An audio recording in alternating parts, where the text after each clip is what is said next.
The courage to wrest Buddhist wisdom for a world that never sleeps. What if I told you we are living in an age where no one truly sleeps?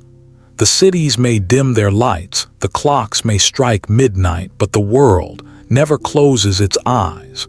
Phones keep vibrating, screens keep glowing, headlines keep screaming, and we, ordinary people, are dragged into a race that never ends. You've felt it, haven't you? That sharp sting behind the eyes after too many restless nights. That silent voice whispering, "I can't carry this pace forever." It's not just fatigue. It's a deeper ache, a weariness of the soul, as though life has turned into a machine that demands more and more, yet never powers down. For those of us past the age of 50, the truth cuts even sharper. Once perhaps we could match the world's speed, but today we ask ourselves, must life really move this fast? Must we always push, always chase, always run? In this video, we'll uncover a forgotten truth, one hidden within Buddhist wisdom, a truth that says rest is not weakness, rest is not laziness. Rest is an act of courage, an act of wisdom, a return to the essence of who we are. Stay with me until the end of this video, because every moment will open another layer of insight.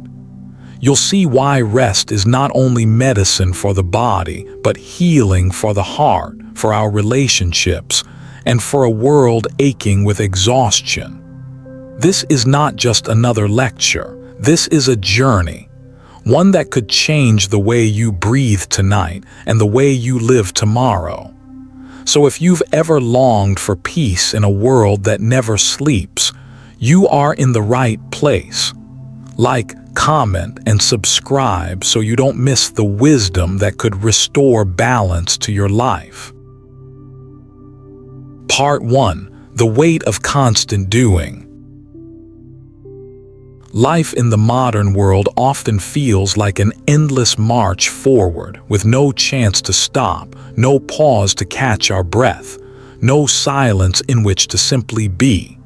From the moment we wake, there is a voice that whispers, not from outside but from within, telling us that we must keep moving, keep producing, keep proving ourselves.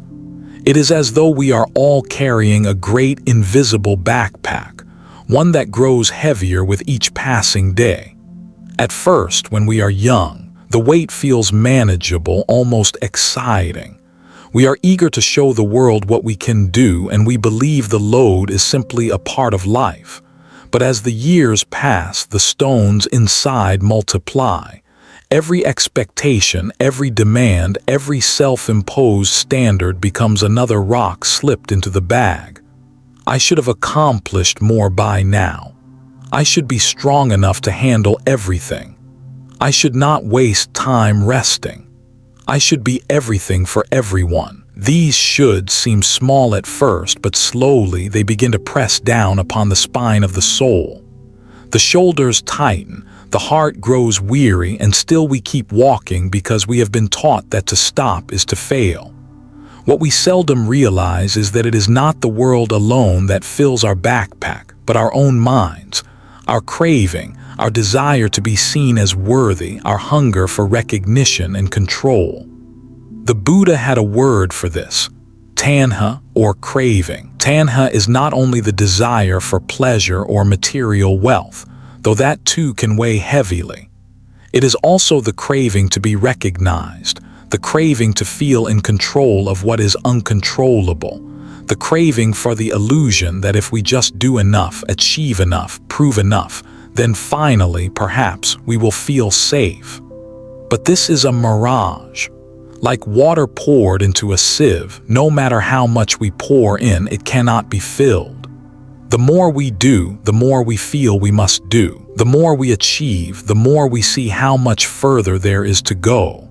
And so we run faster, we strive harder, yet peace slips further and further away. There is an old story in the Buddhist tradition about a man who was struck by a poisoned arrow. Instead of pulling the arrow out immediately to save his life, He insisted on knowing who shot it, what kind of bow was used, what sort of feathers lined the shaft, what kind of poison coated the tip. He delayed, demanding answers, and all the while the poison spread deeper into his body. The parable is simple.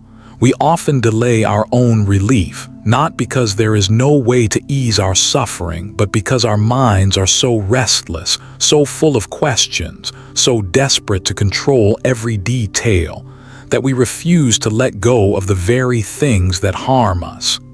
In the same way, we delay our rest. We delay our healing. We keep adding stones to the backpack when all we need to do is set it down. I once knew of a farmer, an old man who had spent 50 years working the land. Each morning he rose before dawn. Each evening he worked until darkness swallowed the fields. For decades he believed that if he ever rested, his crops would fail and his family would starve.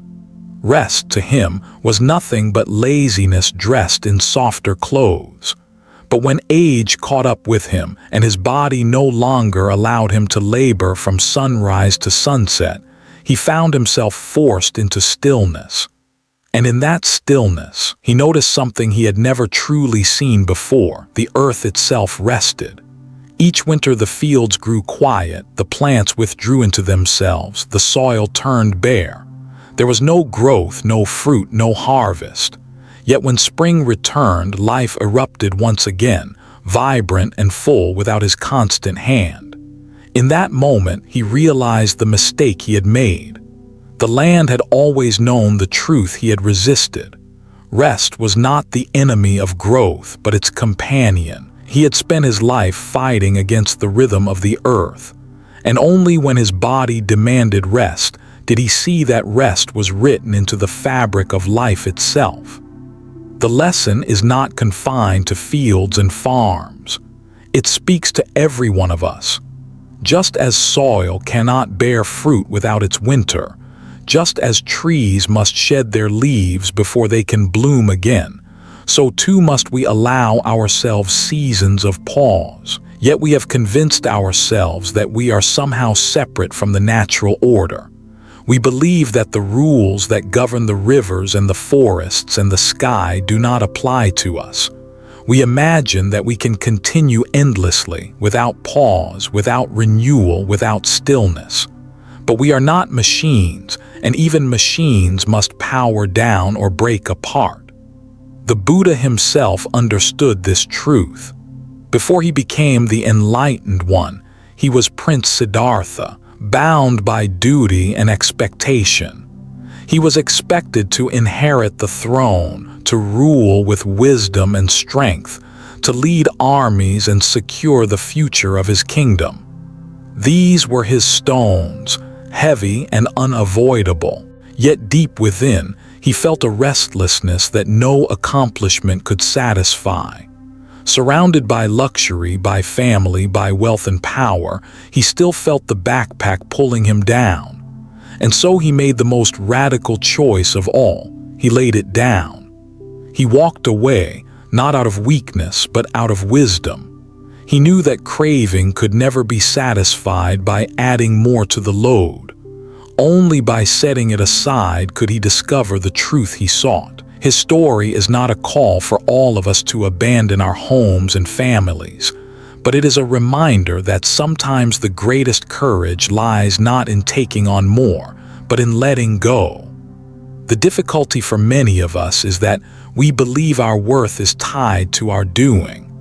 We believe that if we stop, the world will collapse, or worse, that we will be revealed as unworthy. But Buddhism teaches a different truth. It tells us that our value is not in what we produce, but in who we are when we are fully present, fully awake, fully compassionate. Rest, then, is not idleness. It is an act of compassion toward ourselves. To allow the body to sleep, the mind to quiet, the heart to breathe freely is to say, I, too, am worthy of care. When I reflect on my own life, I remember times when I carried far too many stones. In my eagerness to succeed, to provide, to protect, I refused to stop. And the more I carried, the less of myself I had to give. I became short-tempered with those I loved, impatient with those who needed me, harsh with myself in every failure. It was only when I began to practice the art of laying down the backpack, even for a little while, that I began to see another way. Rest made me softer, and in that softness, I found a strength that endless striving had never given me. The old masters would often say that rest is not something you earn after finishing the work. Rest is the ground upon which all true work stands. Without it, everything collapses. Without it, even the noblest effort becomes poisoned with bitterness. To rest is to align ourselves once more with the rhythm of life, to remember that we are not separate from the earth, that the same cycles that govern the seasons also govern us. So I ask you as you listen now, what stones have you been carrying that are not truly yours? Which shoulds have bent your back and hardened your heart? At what point will you have the courage to set them down? Because the truth is simple, though we resist it with all our might. The rivers rest, the trees rest, the earth itself rests, and we too are of the earth. We are not meant to be the exception. Part 2. Rest as a spiritual practice. Rest is one of the most underestimated teachers in our lives. In modern times, we've grown so accustomed to measuring worth by productivity, so conditioned to see rest as indulgence, that we often overlook what the Buddhist path has always whispered. Rest itself is wisdom. Within the Buddhist tradition, the practice of samatha, or calm abiding, holds a place of profound importance. This form of meditation is not about striving, not about conquering inner demons, and not about tallying spiritual accomplishments. It is about sitting with life as it is, breathing as the body breathes, resting as the heart rests, allowing stillness to reveal its truths. To abide calmly is a radical act in a restless world. It is an act of defiance against the endless current of busyness that pulls us deeper into craving or tanha. This craving is not just for pleasures or possessions, but for recognition, control, certainty. We keep moving because we fear that if we stop, everything will collapse. But the Dharma tells us something different. It tells us that in stopping, in resting, in breathing, we find the spaciousness where wisdom can blossom. There is an old Zen story about a young monk who once nodded off during meditation. The other monks expected the master to scold him, perhaps even strike the floor with his stick as a stern reminder. But instead, the master smiled and said, "Even in sleep, the body teaches surrender." That moment reveals something that Western culture often misses. We think rest is failure. We think stillness is wasted time. But in the eyes of the wise, rest is a kind of surrender that opens the door to humility. The monk's nap was not an error, it was a teaching. For even in sleep, the body was showing him that surrender is possible, that letting go is part of the path. Buddhism has never been about striving towards some faraway prize. It is about awakening to the reality that is always here, beneath our restless seeking. Samatha is not meant to make us better workers or sharper thinkers.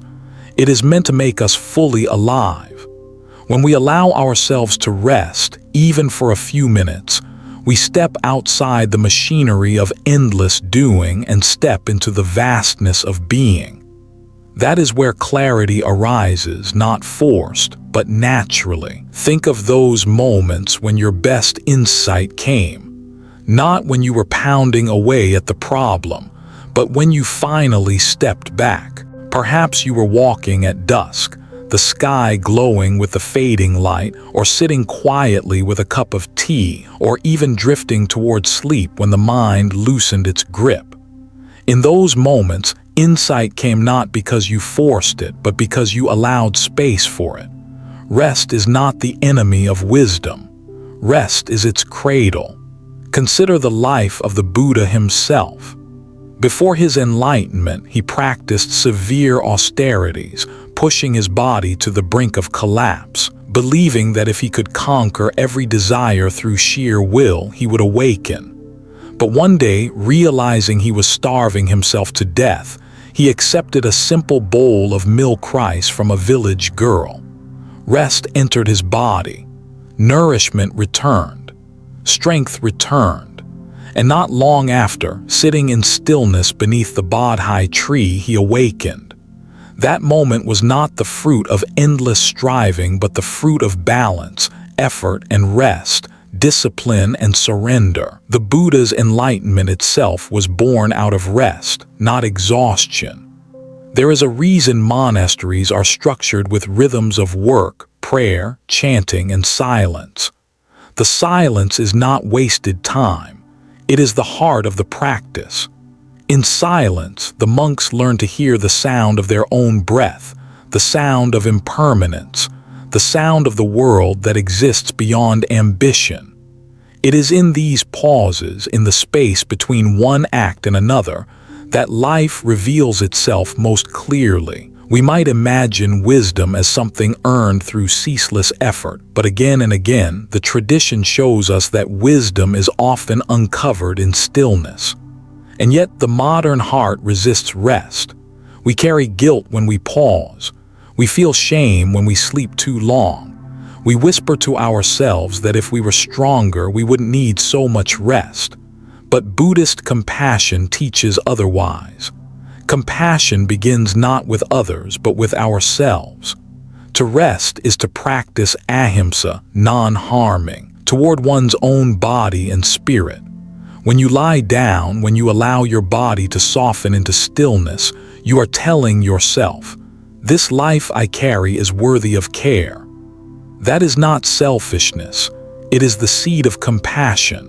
For only when we care for ourselves can we fully extend care to others.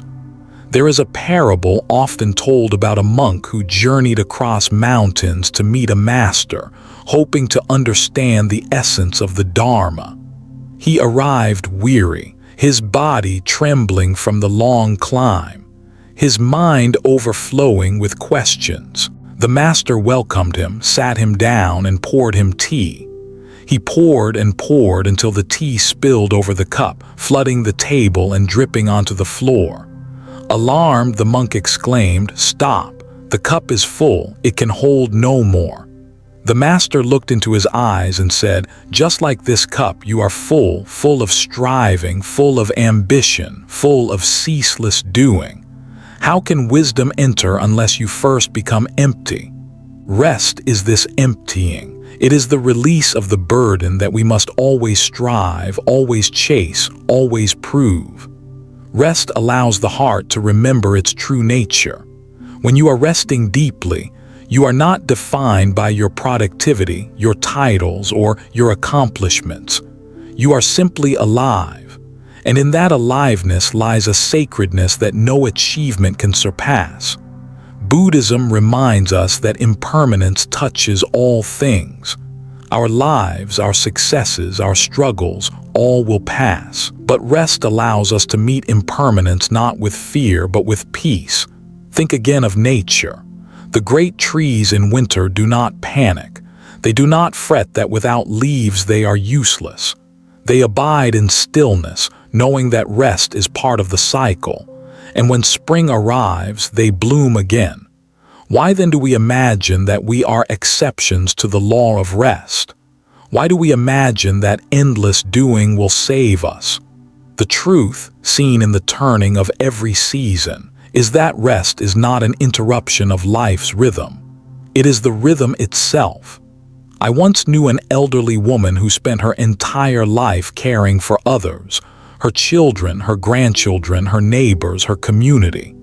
She never sat still, always in service, always sacrificing. And yet in her final years, her body forced her to rest. At first, she resisted, feeling guilty that she was no longer contributing. But as time passed, she began to see her rest differently. She began to notice the sunlight on her window, the quiet songs of the birds, the laughter of children playing in the distance. She realized that her presence, even in stillness, was a gift to her family. She was no longer rushing, but she was deeply alive. Her rest became her final teaching to those around her, that life's value is not measured by constant motion, but by the quality of presence. When we rest, we not only heal ourselves, but ripple that healing outward. A rested heart speaks more gently. A rested mind judges less harshly. A rested body holds others with more tenderness. Rest is not only for ourselves, but for all beings. The Buddha taught that we are all interconnected, like jewels in a vast net. The clarity of one jewel reflects into all the others. In the same way, our rest becomes a gift to the whole. By resting, we give the world one less restless heart. So let us reimagine rest, not as wasted time, but as sacred time. Let us remember that the pause between notes is what makes the music. Let us honor the moments of stillness as the soil in which wisdom grows. Rest is not a weakness to be hidden, but a strength to be embraced. For in rest, we return to our truest selves. And the lesson, if we listen carefully, is simple. Rest is not laziness. Rest is not failure. Rest is the most human, the most compassionate, the most spiritual act we can offer. Part 3. Impermanence and the rhythm of rest. When winter arrives, many of us see only absence. The trees stand naked against a cold sky, their branches stripped of leaves, their colors faded into gray. To an untrained eye, it looks like death. But for anyone who has lived long enough, who has seen enough cycles of the seasons, winter is not the end. It is rest. It is renewal. It is the world drawing breath before exhaling again into spring. What looks still is not empty. It is working in secret. Roots stretch deeper, sap thickens, soil replenishes. Beneath what appears barren, life is quietly gathering itself for another season of growth. This is the lesson of impermanence, or anicca. The Buddha often returned to this truth because it is the very fabric of existence. Everything arises and everything passes away. No pain is eternal. No joy is eternal. No moment is frozen. And yet, in our human stubbornness, we cling to the illusion that some things can last forever. We cling to youth, to health, to work, to achievements, even to our identities as though they were fixed. We resist change, we resist pause, and in resisting we suffer. But impermanence is not meant to frighten us. It is meant to free us. It reminds us that everything has its rhythm. The day and the night, the inhale and the exhale, the rise and the fall, the bloom and the rest. Rest itself is not an interruption in life's purpose. It is part of the purpose. I once heard the story of a woman who cared tirelessly for her husband as he battled a long illness. For years, she gave herself without pause. She told a teacher, with tears in her eyes, "If I stop, even for an hour, it feels like I am abandoning him. It feels as though I do not love him enough." The teacher sat in silence for a moment and then replied, "Even the candle rests between flickers. If it does not, its flame will vanish. Your love does not diminish in rest. It grows brighter because it survives." That woman began to allow herself small pauses, an afternoon nap, a walk in the garden, a moment to sit and breathe. And she discovered that rest made her love more tender, her patience more steady, her presence more real. This story is not unusual. So many of us carry guilt when we pause. We believe we must always be in bloom, always producing, always pouring ourselves out until nothing is left. But nature itself reveals the lie in this. Look at the farmer's field. If it is never left to rest, it becomes barren. But when it lies fallow for a season, when it absorbs rain and sun without being forced, it returns richer, fuller, more abundant. So too with us. Our bodies, our hearts, our minds need their winter if we are ever to find spring again. Impermanence teaches us that everything is seasonal. Even our exhaustion, even our despair, even our grief, these too will pass. The Buddha told his disciples, all conditioned things are impermanent. When one sees this with wisdom, one turns away from suffering. What does this mean? It means that when we see our fatigue not as permanent failure but as part of the rhythm of life, we stop fighting it, we rest. And in that rest we find the strength to rise again. There is another story from the Buddha's life that speaks directly to this rhythm. A monk once came to him, weary and ashamed. "Master," he said, "I cannot meditate as the others do. My body is weak and I fall asleep when I sit. Perhaps I am not worthy of this path." The Buddha asked him, "When you play a lute, what happens if the string is too tight?"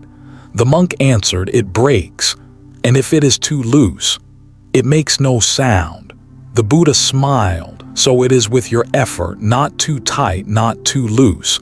The path is the middle way, rest when you must, rise when you can, both are part of the song." This teaching is as true today as it was 2,000 years ago. We live in a culture that values only the note played, never the pause between notes. But without the pause, there is no music. Without the winter, there is no spring. Without rest, there is no life. Think about your own life. Perhaps you remember a time when exhaustion clouded everything, when no matter how much effort you gave, clarity would not come. And perhaps unexpectedly, clarity arrived not when you forced it, but when you stopped. Maybe it came during a walk at dusk, when the sky burned red and the world grew quiet. Maybe it came while you lay awake in bed, between waking and dreaming. Or perhaps it came in the silence of early morning, before the day's noise began. These moments of rest are not enemies of insight, they are its cradle. We live in an age that fears silence, that fills every pause with sound, every gap with activity. But impermanence whispers to us, the pause is not empty. It is where transformation happens. A seed does not sprout the moment it is planted. It rests in darkness, unseen, until the time is right. Only then does it break open. Our souls are not so different. There was once a king who asked his teacher, "What is the most important moment of life? Is it birth or death or the years of labor in between?" The teacher replied, "The most important moment is the pause between breaths, for in that pause you discover you are alive." The king did not understand at first, but in his later years, when illness slowed him and he lay in bed for long hours, he finally realized the truth. Each breath had been a miracle and he had never noticed. Rest, too, was part of that miracle. Impermanence does not only teach us to accept decline, it teaches us to trust renewal. Every end is also a beginning. The tree that loses its leaves is not dying, it is preparing.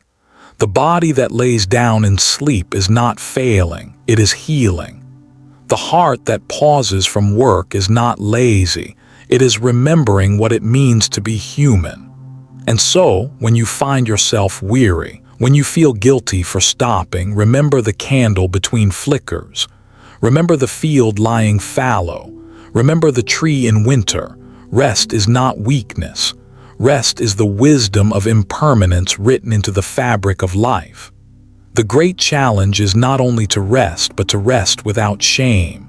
To say to yourself, "This too is part of my path. This too is sacred."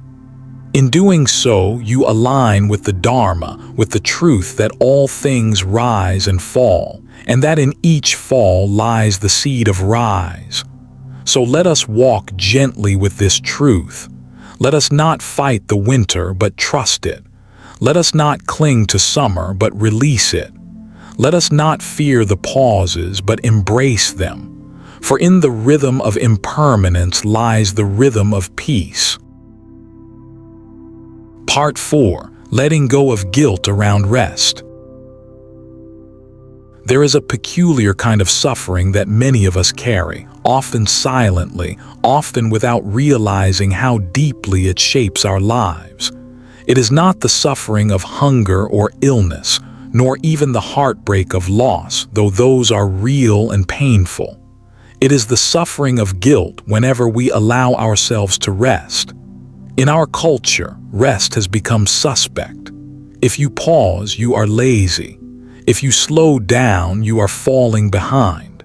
If you take a break, you must not care enough. This message is repeated so often in so many subtle ways that it seeps into our bones until even when we sit down for a moment, a voice inside us whispers, "You should be doing something." This guilt is not natural. It is learned. And what is learned can be unlearned. Buddhism offers us a radical way of seeing, one that liberates us from this guilt and teaches us that rest is not a luxury nor a weakness, but a practice of compassion. The Sanskrit word ahimsa, which means non-harming, is often spoken about in terms of how we treat others. Do not strike, do not oppress, do not exploit, do not use words as weapons. Yet the Buddha was equally clear. Non-harming begins here with yourself. If we drive our bodies past exhaustion, if we refuse our minds the quiet they crave, if we treat ourselves as machines to be pushed until they break, then we are practicing a subtle form of violence. Compassion withheld from the self is compassion incomplete. I remember once speaking with a woman in her 60s who had raised 4 children while also working long hours outside the home. For decades, she never allowed herself to rest.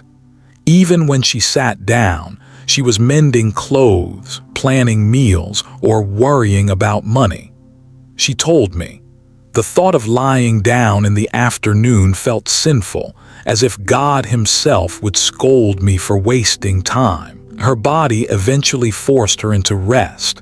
She collapsed with exhaustion and was bedridden for weeks. And it was in that forced stillness that she encountered the Dharma, reading small booklets about the Buddha's teachings that friends brought to her. Through tears, she said, "I realized I had been cruel to myself in the name of being good. Would you call a flower cruel for closing its petals at night? Would you call the ocean weak for becoming calm after a storm? Nature is our teacher if only we listen.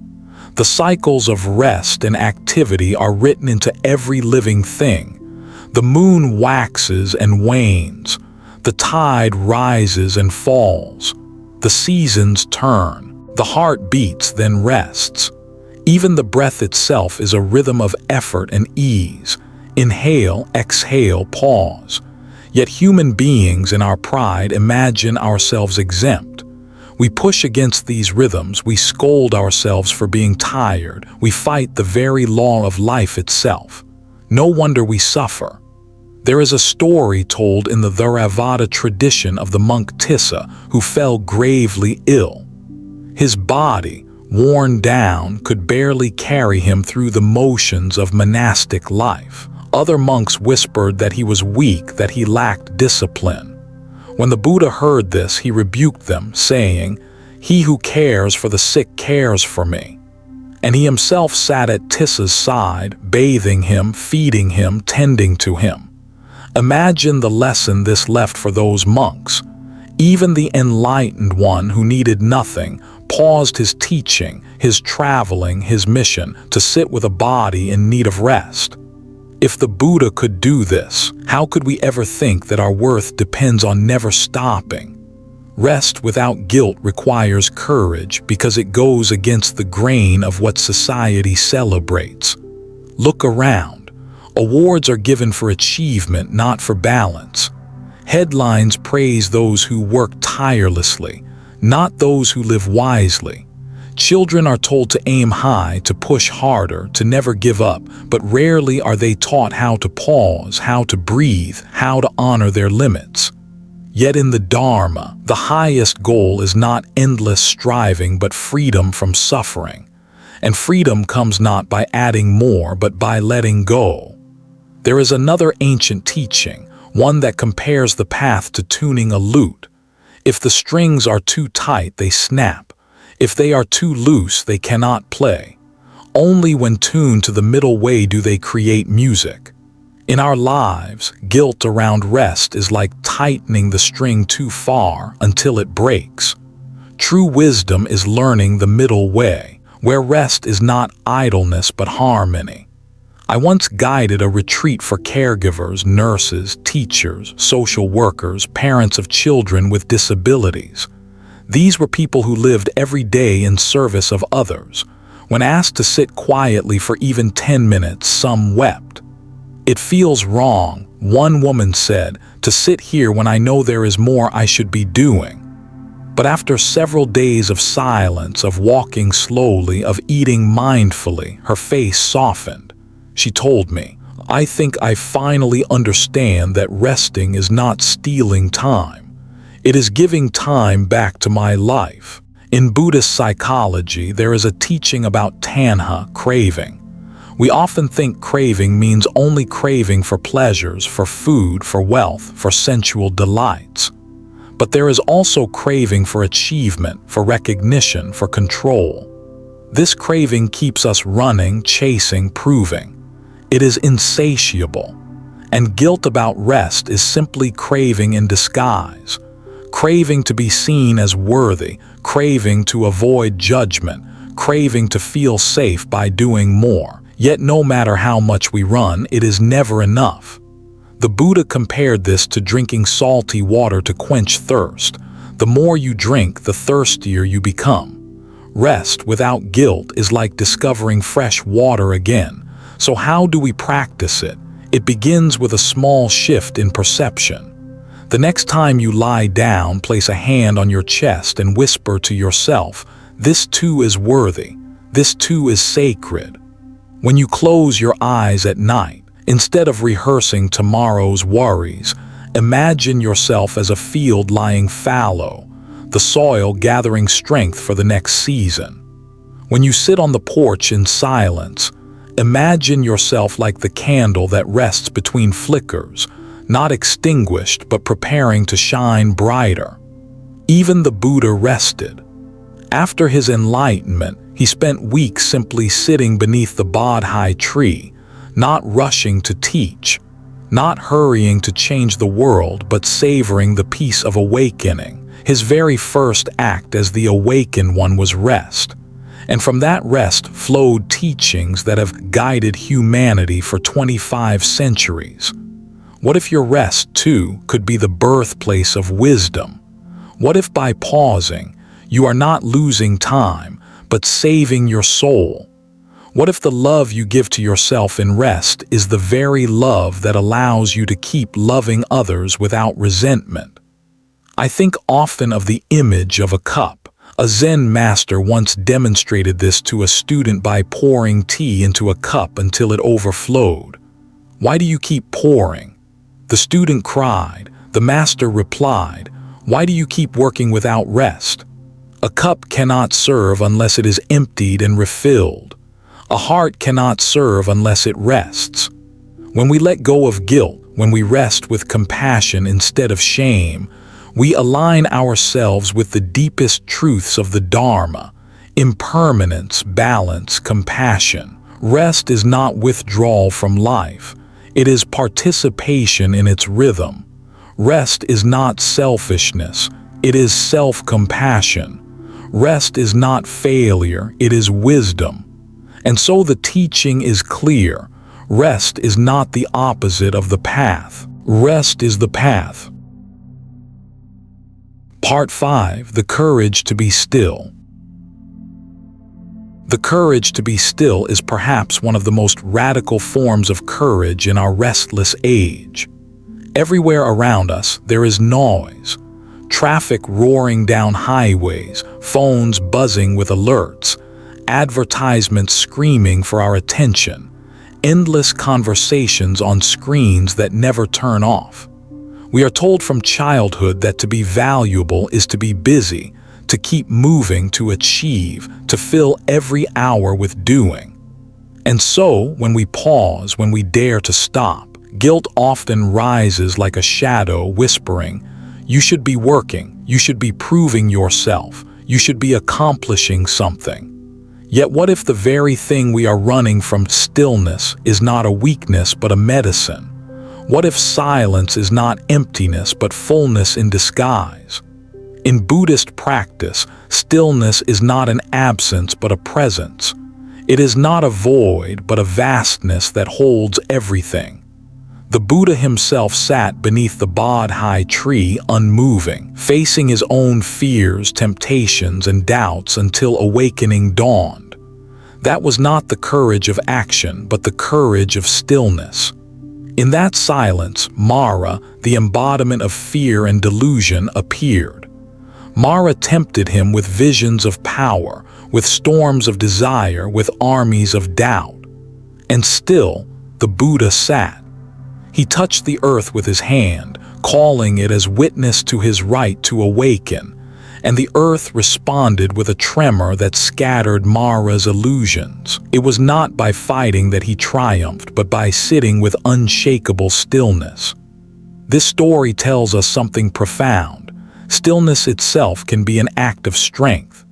To resist running, to resist distraction, to resist the craving for constant motion, this is the heart of courage. For when we sit still, we confront ourselves as we are without disguise. The truth of impermanence, the truth of suffering, the truth of our own longing all rise up before us. Many flee this encounter, but the Dharma invites us to stay. There is a modern parable I often share. A man once came to a meditation teacher, complaining that he could not bear to sit quietly. "Every time I sit, I feel restless, haunted by old mistakes, by regrets I have pushed aside for years. It feels unbearable." The teacher listened and said, "Do not think you are doing it wrong. What you are feeling is the mind finally speaking after being ignored for so long. When you stay, when you listen, you are allowing it to release its burden." And indeed, with practice, the man found that his memories softened like clouds dissolving in the sky. Stillness had become the space where healing began. We might compare this to a muddy river. If you stir it constantly, the water remains clouded, impossible to see through. But if you leave it alone, the silt slowly sinks and clarity returns. Our minds are the same. We stir them with endless activity, endless distraction, endless craving. We fear what will surface if we stop. Yet when we do, when we allow the water to settle, wisdom begins to appear. The courage to be still is also the courage to let go of the masks we wear in society. In the marketplace of the world, we pretend to be strong when we are fragile, confident when we are uncertain, happy when we are lonely. Stillness strips these disguises away. When you sit alone in silence, there is no one to impress, no one to deceive. There is only yourself as you are. This can feel terrifying, but it is also liberating. For in the stillness, you may discover something you had forgotten, that beneath all the roles and performances, there is a goodness in you, simple and unshaken. The Buddha taught his disciples the middle way, a balance between effort and ease, between striving and surrender. In one teaching, he compared the practice of the mind to the tuning of a lute. If the strings are too tight, they snap.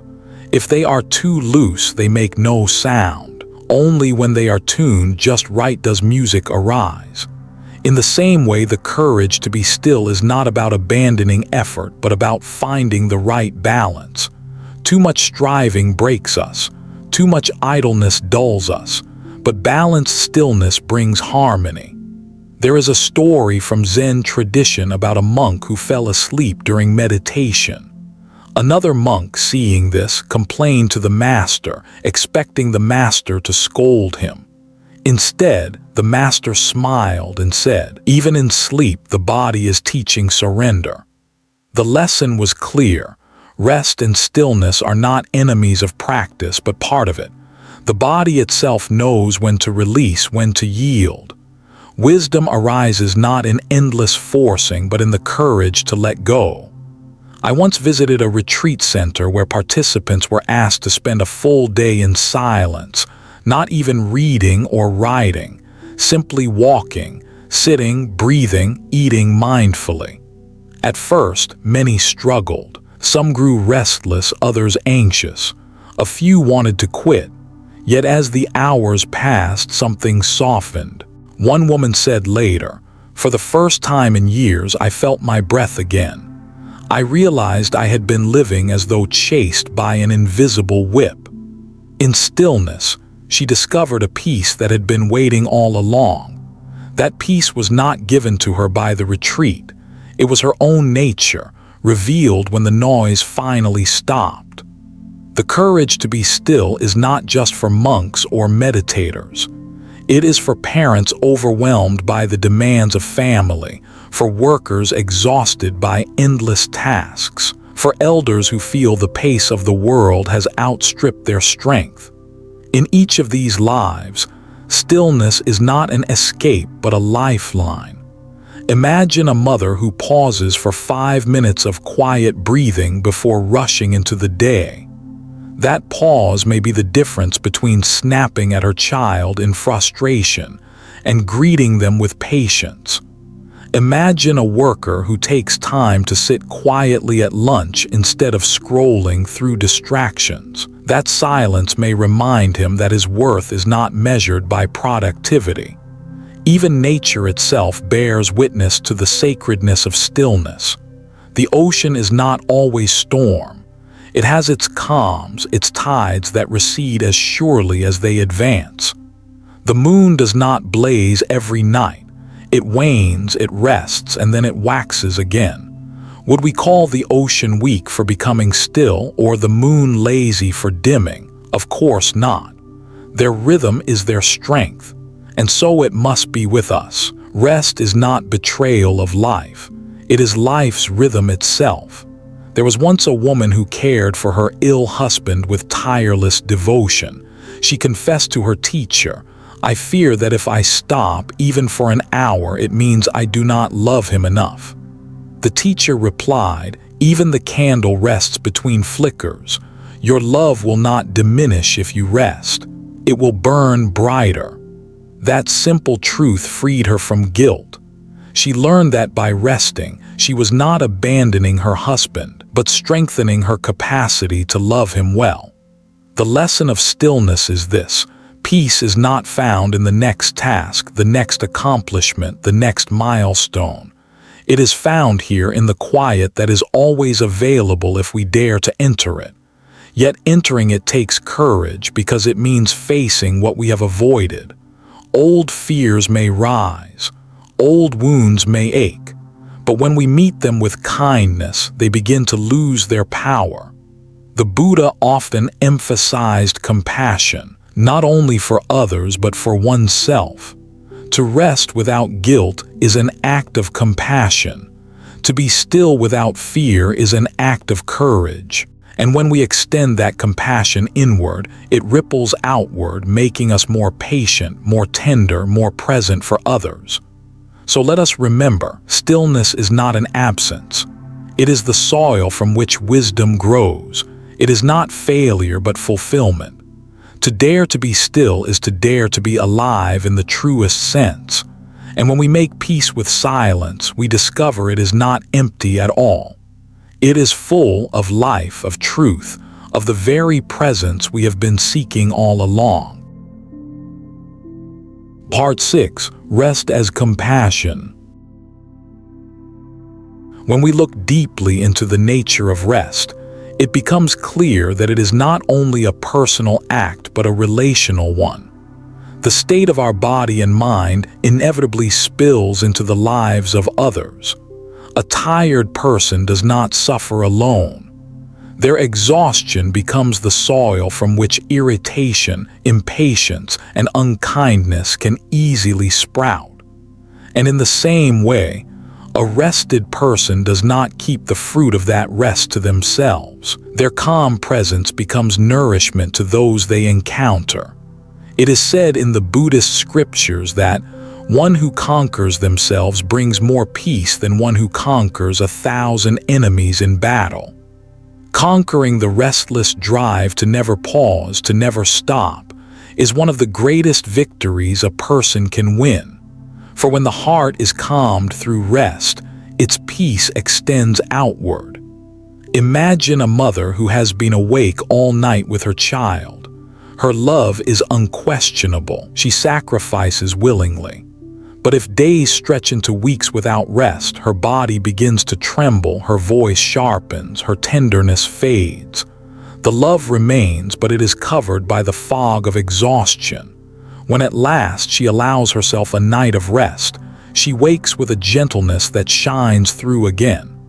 The same mother, the same love, but one clouded by fatigue, the other made radiant by rest. Buddhism teaches interdependence, the truth that no one exists in isolation. Just as a drop of dye colors the whole glass of water, so too does your state of being color your family, your community, your world. When you rest, you are not only tending to yourself, you are tending to the unseen threads that bind you to every other life you touch. There is a story told in the Zen tradition of a monk who was known for his stern discipline. He would rise before dawn, meditate without pause, and scold his fellow monks for what he saw as laziness. But one day, the master of the monastery found this monk collapsed in the meditation hall, his body trembling with exhaustion. The master simply said, "A string too tight will snap." From that day forward, the monk began to balance his effort with rest, and the entire community softened as a result, for the energy of one person influences the whole. In our modern lives, we often forget this. We push ourselves to exhaustion in the name of responsibility, believing we are serving others. Yet when we are depleted, we bring them not our best but our worst. Harsh words, quick tempers, shallow listening, all of these are fruits of fatigue. The Dalai Lama has often reminded his students that caring for one's own well-being is not selfishness but responsibility. If you want to practice compassion, he said, begin with yourself. A kind heart grows from a peaceful mind. Think of a garden. If the gardener never rests, if they work endlessly under the hot sun, pulling weeds without pause, eventually their body collapses. And what becomes of the garden then? But if the gardener rests in the shade, drinks water, and restores their strength, they return with steady hands and a clear mind. The flowers thrive because the gardener has honored their own limits. In the same way, our families, workplaces, and communities flourish when we allow ourselves to rest. The ripple of rest is subtle but profound. A rested grandmother sits with her grandchildren and laughs with them instead of scolding. A rested teacher sees the quiet child in the back of the room and gently invites them to speak. A rested nurse offers not just medical care but also a smile that heals. A rested friend listens instead of interrupting. These are small acts, but they are born from the spaciousness that rest creates in the heart. There is a sutra in which the Buddha compares the mind to a lake. When the waters are stirred, the surface is muddy, and nothing can be seen clearly. But when the waters are still, the reflection of the moon appears in perfect clarity. In the same way, when our minds are restless, clouded by fatigue and agitation, we cannot reflect peace to those around us. But when we rest, We become like the still lake, offering clarity and calm to anyone who looks into us. And so, rest becomes a form of dana, of giving. We often think of generosity as money or time or service, but perhaps one of the greatest gifts you can give another person is your rested self. For in that gift, you bring them patience, listening, kindness, and presence. How many arguments could be softened if one person had rested before speaking? How many misunderstandings avoided? How many relationships healed simply because one heart entered the conversation calm instead of frantic? The story of Ananda, the Buddha's devoted attendant, also carries this lesson. Ananda was known for his tireless service to the Buddha, always ready to meet his teacher's needs. But one evening, the Buddha found him struggling, weary, and distracted. Gently, the Buddha told him, "Ananda, if you do not rest, your service becomes clouded. Rest now so that tomorrow your heart is clear." This teaching remains vital for us today. Service without rest is not true service. It is an empty gesture drained of life. Service with rest, however, carries the fragrance of genuine love. In our culture, guilt often wraps itself around rest. We tell ourselves that stopping is selfish, that others need us too much for us to pause. But Buddhism teaches ahimsa, non-harming, and this begins not only with how we treat others but with how we treat ourselves. To drive yourself into the ground is also a form of harm. To rest is to practice non-harming. To rest is to say, "My life too is worthy of care." And when you honor your own life in this way, you honor all life, for you become capable of showing true compassion. When you lie down tonight, perhaps you might try a simple practice. Place your hand gently on your heart. Take a slow breath and whisper to yourself, "This rest is not selfish. This rest is compassion. This rest will ripple outward." Let those words settle into you like soft rain. Feel the way your body, your mind, your heart soften. This is not indulgence. This is wisdom. So the next time guilt creeps in and tells you that you should be doing more, remember the flower that closes at night, not out of laziness but in rhythm with the universe. Remember the ocean that calms after a storm, not out of weakness but out of harmony with the tides. Remember the Buddha himself who lay down and rested, who encouraged balance in all things. Rest is not the opposite of compassion. Rest is compassion. It is the gift that begins with you but never ends there. And perhaps the deepest lesson is this: every time you rest, you are teaching the world a different way of being. You are saying without words, it is okay to pause. It is okay to be gentle. It is okay to care for ourselves. In this way, rest itself becomes a Dharma teaching, a silent sermon of love that echoes long after you rise again. And now, as the night folds into silence, I leave you with this truth. Rest is not weakness, it is wisdom. Each pause, each breath, each surrender of weight is not an act of failure, but of bravery. You are not a machine, you are a human being, and your worth has never been tied to your busyness. It has always been rooted in your being. Tonight, when you close your eyes, remember, you have nothing to prove. The world will still spin, the stars will still shine, and life will still bloom tomorrow. What matters is that you return home to yourself, and in that home discover that you are always enough. Buddhism teaches us that the lotus only blooms from mud. Without your weariness, there can be no awakening. Without your fatigue, there can be no wisdom in rest. So ask yourself now, in this very moment, what burden am I ready to set down? What weight no longer belongs to me? When you place it down, may you feel lighter. When you rest, may you feel whole. And when you wake, may you rise not as someone chasing more, but as someone who has finally touched the peace of being. Because sometimes the most radical, the most revolutionary, the most courageous act in this restless world is not to run faster, not to climb higher, not to gather more, but simply to rest.